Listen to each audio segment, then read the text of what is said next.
Doctor سعد احمد کی تفسیر کے مطابق سورہ صف کا مرکزی موضوع ایمان کا عملی تقاضا یعنی اطاعت اور جہاد فی سبیل اللہ ہے۔ پہلا پوائنٹ، قول و فعل کا تضاد۔ سورہ کے آغاز میں ان لوگوں کی سخت گرفت کی گئی ہے جو کہتے کچھ ہیں اور کرتے کچھ ہیں۔ ڈاکٹر سعد احمد اس نقطے پر بہت زور دیتے ہیں کہ اللہ کے نزدیک یہ بات انتہائی ناپسندیدہ ہے کہ انسان دعوے تو بڑے بڑے کرے لیکن جب وقت عمل آئے تو پیچھے ہٹ جائے۔ ان کے مطابق یہ نفاق کی علامت ہے۔ دوسرا پوائنٹ، اللہ کی پسندیدہ صفت۔ آیت نمبر 4 کی تشریح میں ڈاکٹر صاحب فرماتے ہیں کہ اللہ کو وہ لوگ پسند ہیں جو اس کی راہ میں اس طرح مل کر لڑتے ہیں جیسے وہ ایک سیسا پلائی ہوئی دیوار ہوں۔ یہاں وہ جماعت سازی اور نظم و ضبط کی اہمیت واضح کرتے ہیں کہ انفرادی نیکی اپنی جگہ لیکن باطل کے مقابلے کے لیے ایک سیسا پلائی ہوئی جماعت بننا فرض ہے۔ حضرت موسیٰ علیہ السلام اور حضرت عیسیٰ علیہ السلام کے حوالے۔ تفسیر میں یہ بتایا گیا ہے کہ کس طرح پچھلی امتوں نے اپنے رسولوں کو اذیت دی اور اللہ کے عہد کو توڑا۔ حضرت موسیٰ علیہ السلام قوم نے جان بوجھ کر نافرمانی کی جس کی وجہ سے ان کے دل ٹیڑھے کر دیے گئے۔ حضرت عیسیٰ علیہ السلام، انہوں نے رسول اللہ صلی اللہ علیہ وآلہ وسلم کی آمد کی بشارت دی بطور احمد، لیکن اس کے باوجود لوگوں نے حق کا انکار کیا۔ غلبہ دین کا مقصد۔ چوتھا پوائنٹ، وہ یہ واضح کرتے ہیں کہ اسلام صرف چند عبادات کا نام نہیں بلکہ یہ ایک مکمل نظام ہے جسے تمام باطل نظاموں پر غالب ہونا ہے۔ ان کے نزدیک امت مسلمہ کا اصل مقصد وجود ہی اقامت دین کی جد و جہد ہے۔ پانچواں پوائنٹ، ایک نفع بخش تجارت۔ سورہ کے آخر میں اللہ تعالیٰ نے ایک ایسی تجارت کا ذکر کیا ہے جو دردناک عذاب سے بچا لے گی۔ اللہ اور اس کے رسول پر کامل ایمان لانا، اللہ کی راہ میں اپنا مال اور اپنی جان سے جہاد کرنا۔ ڈاکٹر صاحب فرماتے ہیں کہ یہ سودا سراسر مومن کے فائدے میں ہے کیونکہ اس کے بدلے میں دائمی کامیابی اور جنت کی بشارت دی گئی ہے۔ آخری آیت، انصار اللہ بن جاؤ۔ آیت 14، اے ایمان والو اللہ کے مددگار بن جاؤ۔ یہی نعرہ حضرت عیسیٰ علیہ السلام نے اپنی قوم کو دیا تھا اور کچھ لوگ ان کے مددگار بنے۔ ڈاکٹر اسرار کے مطابق یہ آیت دعوت جہاد کا آخری اعلان ہے۔ مسلمانوں کو کہا جا رہا ہے اللہ کے دین کے مددگار بنو، اس مشن کے لیے کھڑے ہو جاؤ جس طرح حواریوں نے عیسیٰ علیہ السلام کا ساتھ دیا۔ یہ آیت اسلامی تحریک کے کارکنوں کے لیے نعرہ عمل ہے۔ ڈاکٹر سعد احمد کی تفسیر کے مطابق سورۃ الجمعہ قرآن مجید کے اس گروپ کا حصہ ہے جو اسلامی انقلاب اور ایک منظم جماعت کی تشکیل پر زور دیتی ہے۔ ان کے نزدیک اس سورہ کے دو بڑے حصے ہیں۔ پہلا حصہ بعثت نبوی صلی اللہ علیہ وآلہ وسلم کے مقاصد پر مبنی ہے اور دوسرا حصہ یہود کی کوتاہیوں اور مسلمانوں کے لیے جمعے کی اہمیت پر۔ پہلا پوائنٹ، بعثت نبوی صلی اللہ علیہ وآلہ وسلم کے 4 بنیادی فرائض۔ ڈاکٹر صاحب اس سورہ کی آیت نمبر 2 کی تشریح میں رسول اللہ صلی اللہ علیہ وآلہ وسلم کے 4 انقلابی فرائض بیان کرتے ہیں جنہیں وہ نظام تربیت کا ستون قرار دیتے ہیں۔ تلاوت آیات، اللہ کی نشانیوں کو لوگوں کے سامنے پیش کرنا تاکہ ان کا شعور بیدار ہو۔ تزکیہ، انسانوں کے اندر سے شرک، خود غرضی اور اخلاقی برائیوں کو پاک کرنا۔ تعلیم کتاب، قرآن کے قوانین اور اس کے فلسفے کو سمجھنا۔ تعلیم حکمت، دین کے اسرار و رموز اور عملی نفاذ کی سمجھ بوجھ عطا کرنا۔ دوسرا پوائنٹ، بنی اسرائیل کی مثال اور گدھے کی تمثیل۔ آیت نمبر 5 کی تشریح میں ڈاکٹر صاحب نہایت سخت لہجہ اختیار کرتے ہیں، جہاں اللہ نے ان لوگوں کو گدھے سے تشبیہ دی ہے جن پر توریت کا بوجھ تو لاد دیا گیا لیکن انہوں نے اس پر عمل نہیں کیا۔ ان کا استدلال یہ ہے کہ اگر امت مسلمہ بھی قرآن کو صرف تلاوت یا تعویذ کے لیے رکھے اور اس کے نظام کو نافذ نہ کرے تو وہ بھی اسی عبرتناک مثال کا مصدق بن جائے گی۔ تیسرا پوائنٹ، موت سے فرار اور حقیقت زندگی۔ یہود کے اس دعوے پر کہ وہ اللہ کے چہیتے ہیں، قرآن نے انہیں چیلنج کیا کہ اگر تم سچے ہو تو موت کی تمنا کرو۔ ڈاکٹر صاحب فرماتے ہیں کہ جو قوم دنیا پرستی میں غرق ہو جاتی ہے وہ موت سے ڈرتی ہے، جبکہ ایک سچا مومن ملاقات الہی کا ہمہ وقت تیار رہتا ہے۔ چوتھا پوائنٹ، نماز جمعہ، امت کا ہفتہ وار اجتماع۔ سورہ کے آخری حصے میں نماز جمعہ کے احکامات پہ ڈاکٹر صاحب کی خاص توجہ ہوتی ہے۔ اذان جمعہ کی اہمیت۔ جب اذان ہو جائے تو تمام کاروبار زندگی حرام ہو جاتے ہیں۔ ان کے نزدیک یہ اللہ کی پکار پر لبیک کہنے کا سب سے بڑا امتحان ہے۔ ذکر اللہ کی طرف دوڑنا۔ یہاں ذکر سے مراد ڈاکٹر صاحب صرف تسبیح نہیں بلکہ خطبہ جمعہ لیتے ہیں۔ ان کے نزدیک خطبہ جمعہ سیاسی، سماجی اور تربیتی رہنمائی کا ہفتہ وار ذریعہ ہے جس سے کٹ کر مسلمان منتشر ہو جاتے ہیں۔ پانچواں پوائنٹ، مادی مفادات بمقابلہ دینی فرائض۔ آیت نمبر 11 میں اس واقعے کا ذکر ہے جب تجارتی قافلہ آنے پر لوگ مسجد سے باہر چلے گئے تھے۔ ڈاکٹر صاحب اس سے یہ سبق کشید کرتے ہیں کہ جب تک مسلمان مادی فائدے، تجارت اور لہو لعاب پر دین کو ترجیح نہیں دیں گے وہ عالمی سطح پر اپنا مقام نہیں بنا سکیں گے۔ یہ صورت مدینہ کے منافقین کے کردار کو بے نقاب کرتی ہے اور ہر دور کے مسلمانوں کو خبردار کرتی ہے کہ نفاق کا فتنہ ہمیشہ اندر سے ابھرتا ہے، باہر سے نہیں۔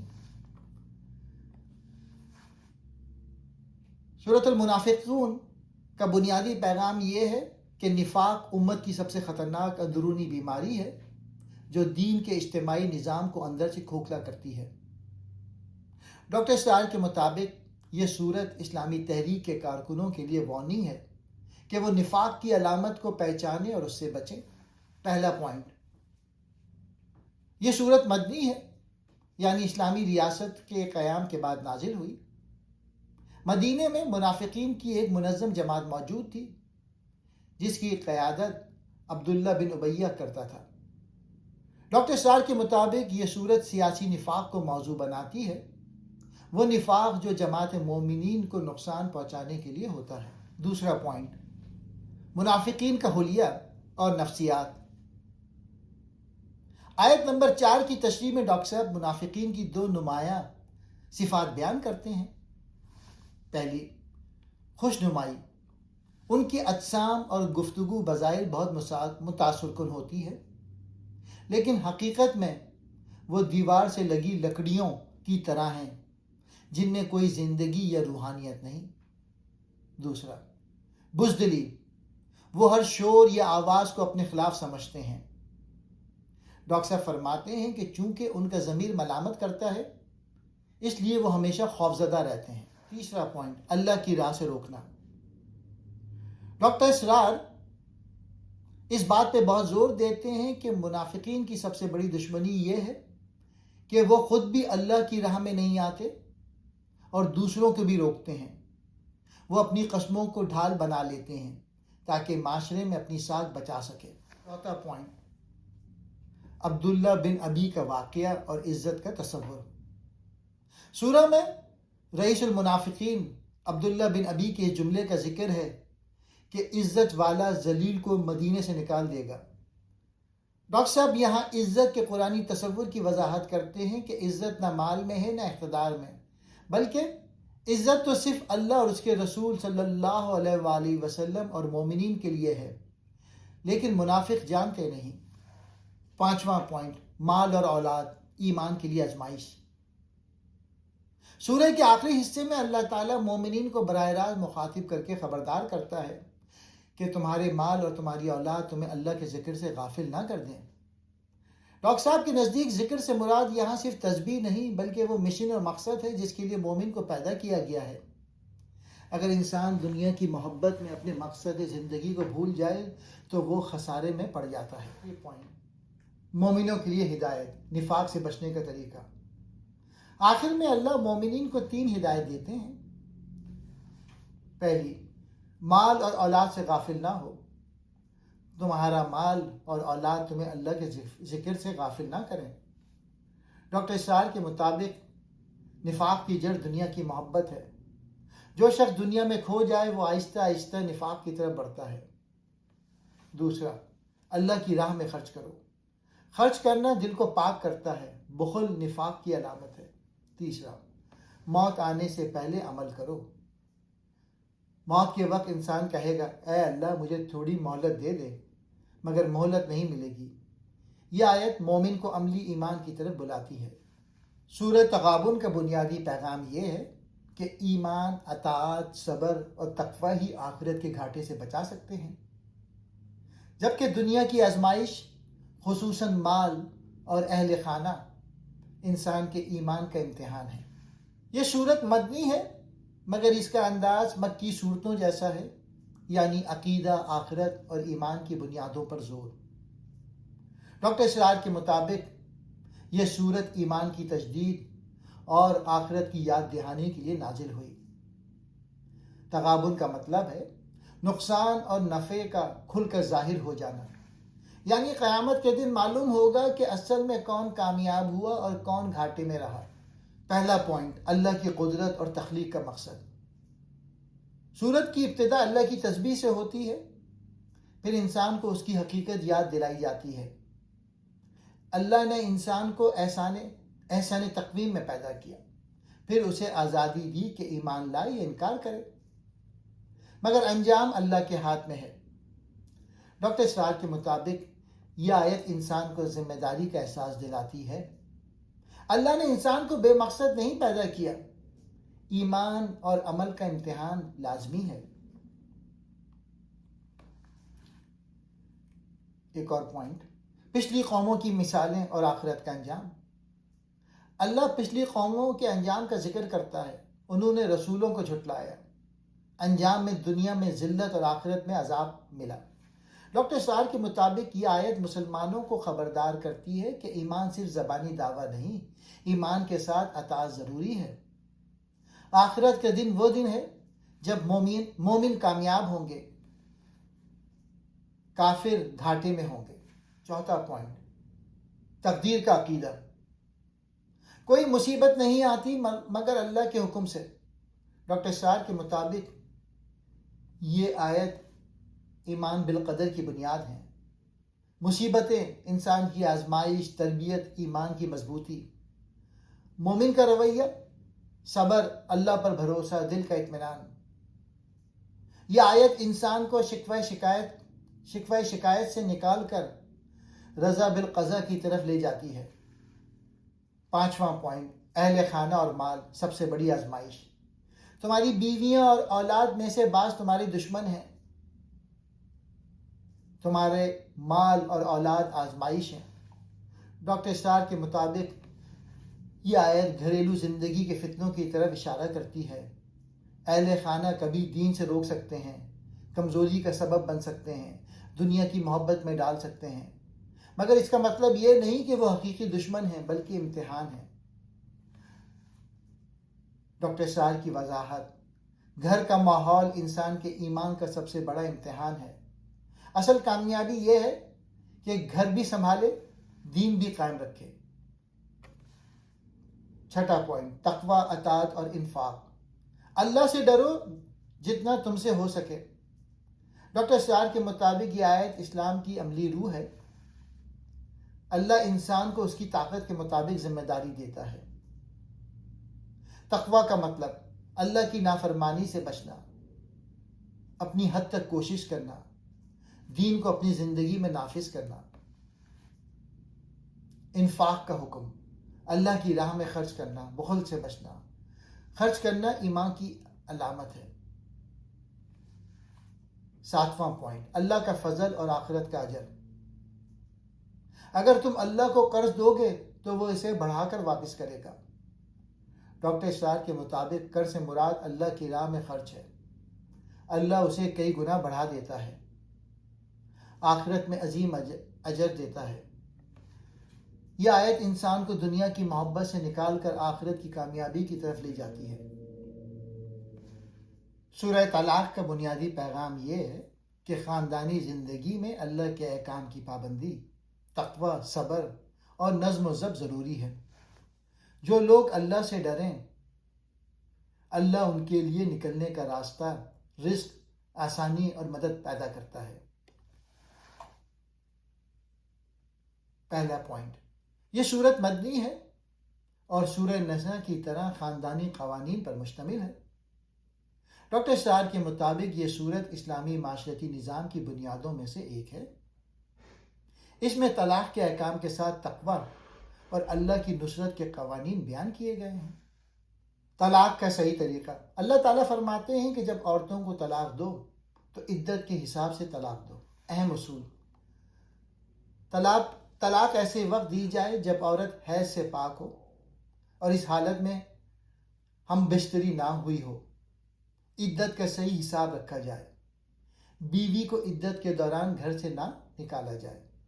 ڈاکٹر اسرار احمد کے مطابق اسلام میں طلاق کو ناپسندیدہ عمل سمجھا جاتا ہے، لیکن ضرورت کے وقت اسے منظم اور مہذب طریقے سے کرنے کا حکم ہے۔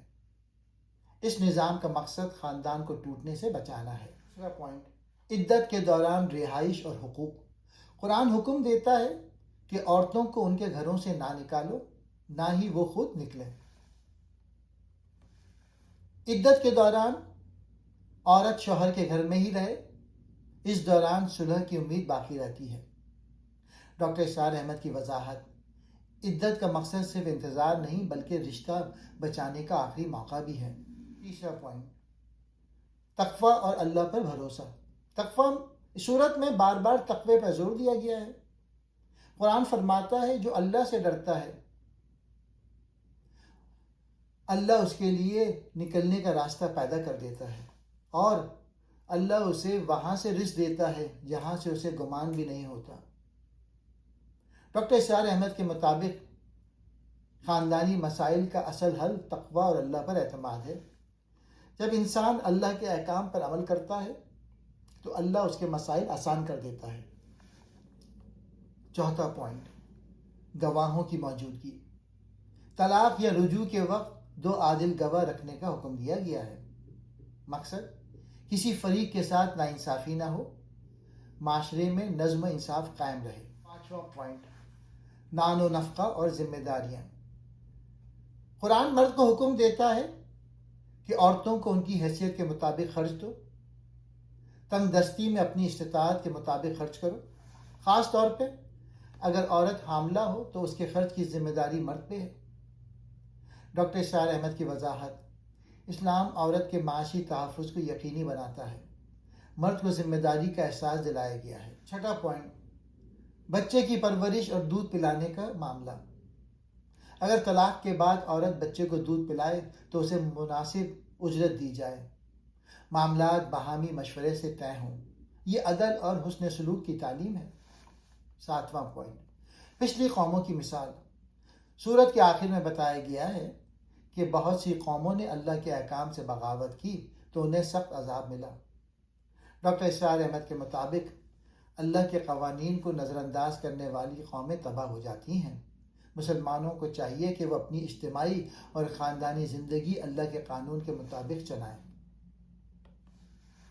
آٹھواں پوائنٹ، آخرت کی یاد دہانی۔ آخر میں بتایا گیا ہے کہ اللہ نے انسانوں کی ہدایت کے لیے نور یعنی قرآن نازل کیا اور رسول بھیجے۔ پیغام یہ ہے، جو لوگ ایمان اور نیک عمل اختیار کریں گے انہیں جنت ملے گی۔ سورہ تحریم کا بنیادی پیغام یہ ہے کہ گھر، خاندان، قیادت اور ایمان سب کی اصلاح تقوی، اطاعت، سچائی اور اللہ کے خوف سے ہوتی ہے۔ یہ سورت بتاتی ہے کہ نبی صلی اللہ علیہ وآلہ وسلم کا گھر بھی تربیت کا مرکز تھا اور امت کے گھروں کو بھی اسی معیار پہ چلنا چاہیے۔ پہلا پوائنٹ، سورت کا پس منظر اور اہمیت۔ یہ سورت مدنی ہے اور نبی صلی اللہ علیہ وآلہ وسلم کے گھر کے ایک واقعے کے تناظر میں نازل ہوئی۔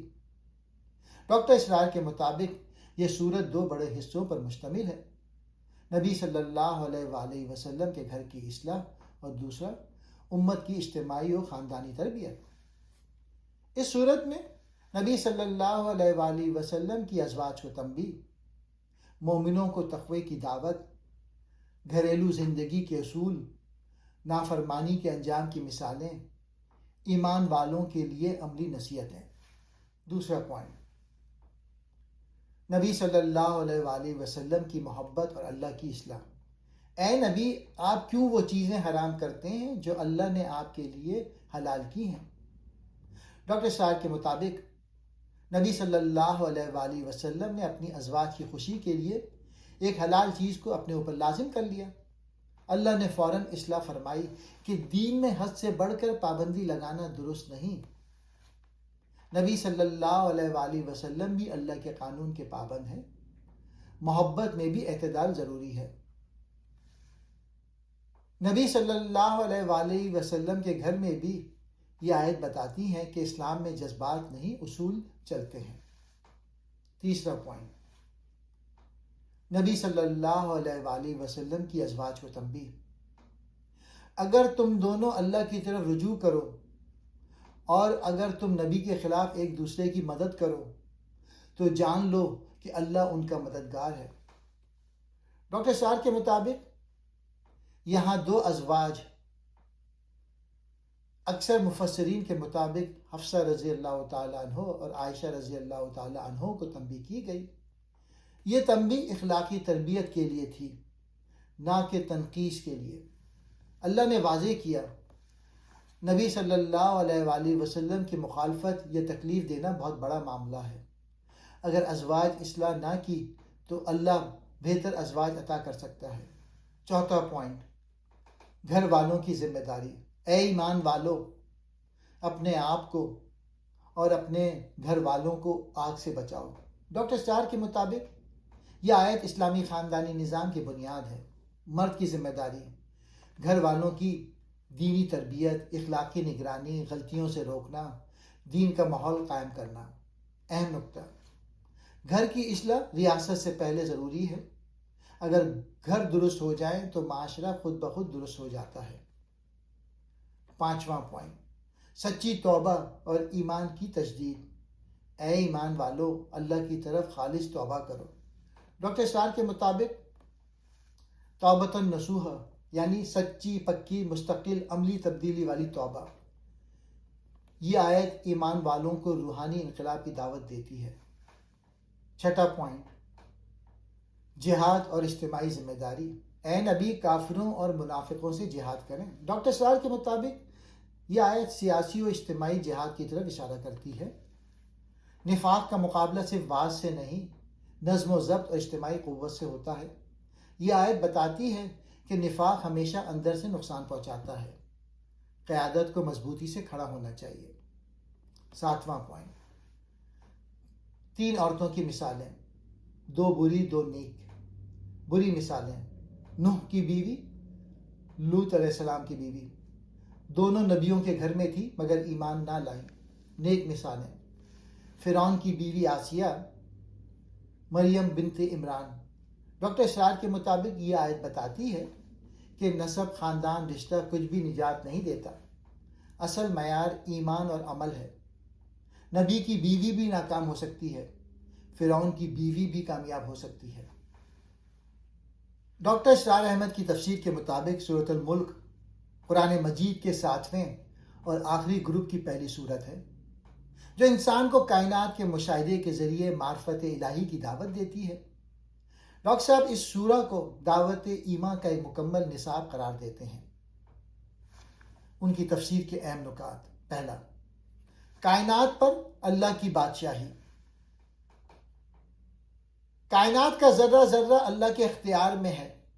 وہ بادشاہوں کا بادشاہ ہے اور کائنات میں اس کی مرضی کے بغیر ایک پتہ بھی نہیں ہل سکتا۔ زندگی اور موت کا مقصد ایک امتحان۔ جس نے موت اور زندگی کو پیدا کیا تاکہ تمہیں آزمائے کہ تم میں سے عمل کے اعتبار سے کون بہتر ہے۔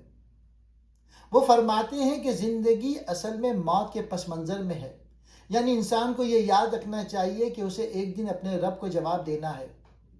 یہاں احسن عمل سے مراد عمل کی مقدار نہیں بلکہ اس کی کوالٹی اور خلوص ہے۔ آسمانوں کی تخلیق، مشاہدہ کائنات۔ رحمان نے 7 آسمان تہ بتہ بنائے، تم رحمان کی تخلیق میں کوئی بے ربطی نہ پاؤ گے۔ ڈاکٹر اسرار کے مطابق یہ آیت سائنسی مشاہدے کی دعوت دیتی ہے۔ کائنات میں نظم، توازن، ہم آہنگی، حکمت۔ انسان کو بار بار کہا گیا دیکھو، غور کرو، پھر دوبارہ دیکھو، پھر بھی کوئی نقص نہیں ملے گا۔ ستاروں کا ذکر، ہم نے آسمان دنیا کو چراغوں سے مزین کیا۔ ستارے زینت، شیطانوں پر مار، اللہ کی قدرت کی نشانی۔ غیب پر ایمان، ایمان بالغیب۔ آیت نمبر 12 کی تشریح میں ڈاکٹر صاحب فرماتے ہیں کہ اصل مومن وہ ہے جو اپنے رب سے بن دیکھے ڈرتا ہے۔ جب عذاب سامنے آ جائے تب تو سبھی مان لیں گے، لیکن کامیابی ان کی ہے جو اسے دنیا کے پردے میں رہتے ہوئے حق کو پہچان لیں۔ زمین کا مسخر ہونا اور رزق کی تلاش۔ اللہ نے زمین کو تمہارے لیے تابعدار بنا دیا ہے۔ انسان کو چاہیے کہ وہ اس کی پگڈنڈیوں پر چلے اور رزق تلاش کرے، لیکن یہ یاد رکھے کہ رزق دینے والا اللہ ہے اور آخرکار اسی کی طرف لوٹ کر جانا ہے۔ عقل اور سماعت کا صحیح استعمال۔ سورہ کے آخر میں جہنمیوں کا ایک قول نقل کیا گیا ہے کہ اگر ہم سنتے یا عقل سے کام لیتے تو آج اس آگ میں نہ ہوتے۔ ڈاکٹر صاحب فرماتے ہیں کہ اللہ نے انسان کو سننا، دیکھنا اور دل و دماغ کی جو صلاحیت دی ہے، ان کا اصل مقصد حق کو پہچاننا ہے۔ جو انسان ان صلاحیتوں کو صرف دنیا کمانے کے لیے استعمال کرتا ہے وہ خسارے میں ہے۔ پانی کی مثال اور فکر آخرت۔ سورت کا اختتام ایک جھنجھوڑ دینے والی سوال پر ہوتا ہے۔ اگر تمہارا پانی زمین کی گہرائی میں اتر جائے، خشک ہو جائے، تو کون ہے جو تمہیں میٹھا پانی لا کر دے گا؟ ڈاکٹر صاحب فرماتے ہیں کہ یہ آیت انسان کو اس کی بے بسی یاد دلاتی ہے کہ تمہاری بقا کے تمام ذرائع صرف اور صرف اللہ کے ہاتھ میں ہیں۔ سورۃ القلم کا بنیادی نقطہ یہ ہے کہ رسول اللہ صلی اللہ علیہ وآلہ وسلم اخلاق کے بلند ترین مقام پر فائز ہیں، جبکہ آپ کے مخالفین اخلاقی اور فکری پستی میں ڈوبے ہوئے ہیں۔ اسی بنیاد پر فیصلہ ہوگا کہ کون کامیاب ہے اور کون تباہ ہونے والا ہے۔ پہلا پوائنٹ، انقلابی اور فکری نقطہ نظر۔ ڈاکٹر اسرار احمد کی تفسیر کا بنیادی محور قرآنی انقلاب ہے۔ ان کا ماننا تھا کہ قرآن محض ثواب کے لیے پڑھنے کی کتاب نہیں، بلکہ یہ ایک مکمل نظام زندگی یعنی دین کو غالب کرنے کا ذریعہ ہے۔ ان کی تفسیر میں غلبہ اسلام اور اقامت دین کی جد و جہد پر بہت زور دیا گیا ہے۔ پہلا پوائنٹ، آغاز۔ نبی صلی اللہ علیہ وآلہ وسلم کی عظمت کردار کی قسم۔ اللہ تعالیٰ قلم اور تحریر کی قسم کھا کر اعلان کرتے ہیں، نبی صلی اللہ علیہ وآلہ وسلم مجنون نہیں، آپ کا اخلاق عظیم ہے، آپ کے لیے اجر غیر ممنون ہے، یعنی کبھی ختم نہ ہونے والا اجر۔ ڈاکٹر اسرار کے مطابق یہ اعلان دراصل نبوت کی اخلاقی سند ہے۔ قلم کی قسم اس بات کی طرف اشارہ ہے کہ علم، وحی اور تحریر ہی انسانیت کی اصل رہنمائی کا ذریعہ ہیں۔ دوسرا نقطہ، دشمنوں کی اخلاقی بیماریاں۔ سورت میں نبی کے مخالفین کی 10 اخلاقی خرابیاں گنوائی گئی ہیں، جیسے جھوٹا، بد زبان، طعنہ زن، چغل خور، بخیل، حد سے بڑھنے والا، گناہ میں ڈوبا ہوا، نسب پر طعن کرنے والا، سخت دل، فتنہ انگیز۔ ڈاکٹر اسرار کے مطابق یہ باطل قیادت کی اخلاقی پروفائل ہیں۔ یہی صفات ہر دور کے فاسد لیڈروں میں پائی جاتی ہیں۔ تیسرا پوائنٹ، باغ والوں کی مثال، اجتماعی عذاب کا قانون۔ سورت کا سب سے اہم حصہ اصحاب جنت، باغ والوں کی مثال ہے۔ کہانی کا خلاصہ، کچھ لوگوں کے پاس ایک شاندار باغ تھا، وہ چاہتے تھے کہ غریبوں کو حصہ نہ دیں۔ انہوں نے خفیہ طور پہ صبح سویرے باغ لوٹنے کا منصوبہ بنایا۔ اللہ نے راتوں رات باغ تباہ کر دیا۔ تب انہیں احساس ہوا کہ ہم ہی ظالم تھے۔ ڈاکٹر اسرار کی تشریح: یہ مثال مکہ کے سرداروں کے لیے ہے۔ اللہ کا قانون ہے کہ جب قومیں اجتماعی طور پہ ظلم، بخل اور ناانصافی میں ڈوب جائیں تو ان پہ اجتماعی عذاب آتا ہے۔ یہ مثال آج کی دنیا پر بھی پوری اترتی ہے۔ معاشی ناانصافی، طبقاتی نظام، اجتماعی تباہی۔ چوتھا نکتہ، آخرت کا فیصلہ، متقی اور مجرم برابر ہیں۔ سورت واضح کرتی ہے، کیا ہم مسلمانوں کو مجرموں جیسا بنا دیں؟ کیا تمہارے پاس کوئی کتاب ہے جس میں یہ لکھا ہو؟ یا تمہارے پاس کوئی قسم یا ضمانت ہے کہ تمہیں پکڑا نہیں جائے گا؟ ڈاکٹر اسرار کے مطابق یہ باطل کے جھوٹے اعتماد کو توڑنے کا اعلان ہے۔ پانچواں پوائنٹ، قرآن کی تنزیل اور نبی صلی اللہ علیہ وآلہ وسلم پر الزام۔ مشرکین کہتے تھے کہ نبی صلی اللہ علیہ وآلہ وسلم شاعر ہیں، نبی صلی اللہ علیہ وآلہ وسلم مجنون ہیں، نبی صلی اللہ علیہ وآلہ وسلم پر جنات کا اثر ہے۔ اللہ تعالیٰ ان سب الزامات کو رد کرتا ہے اور فرماتا ہے کہ یہ قرآن نصیحت ہے، جو چاہے اسے قبول کرے، جو انکار کرے گا وہ ہلاکت میں پڑے گا۔ چھٹا پوائنٹ، آخری حصہ، مجرمین کی رسوائی۔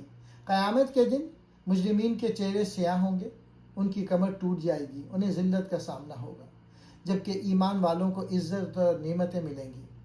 ڈاکٹر اسرار کے مطابق یہ حصہ اخلاقی انقلاب کے آخری انجام کو بیان کرتا ہے۔ باطل ذلیل ہوگا، حق غالب ہوگا۔ سورۃ الحاقہ کا بنیادی پیغام یہ ہے کہ قیامت ایک یقینی حقیقت ہے۔ سابقہ قوموں کی تباہی اس حقیقت کی عملی مثال ہے۔ قرآن اللہ کا کلام ہے، نہ کہ شاعر یا کاہن کی بات۔ قیامت کے دن انسان کا نامہ اعمال اس کی ابدی کامیابی یا ناکامی کا فیصلہ کرے گا۔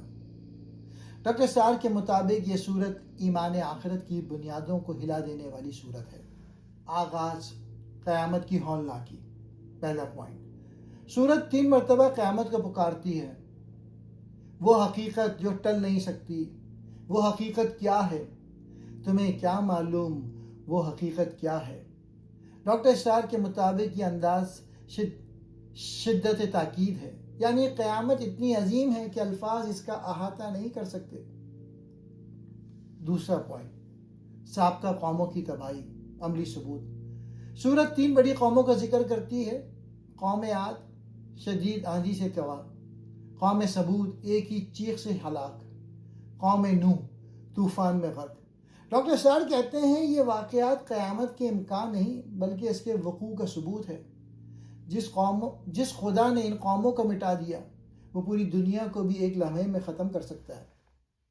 نوح علیہ السلام کا واقعہ، اجتماعی عذاب کا قانون۔ یہ صورت نوح کے طوفان کو بطور عبرت پیش کرتی ہے۔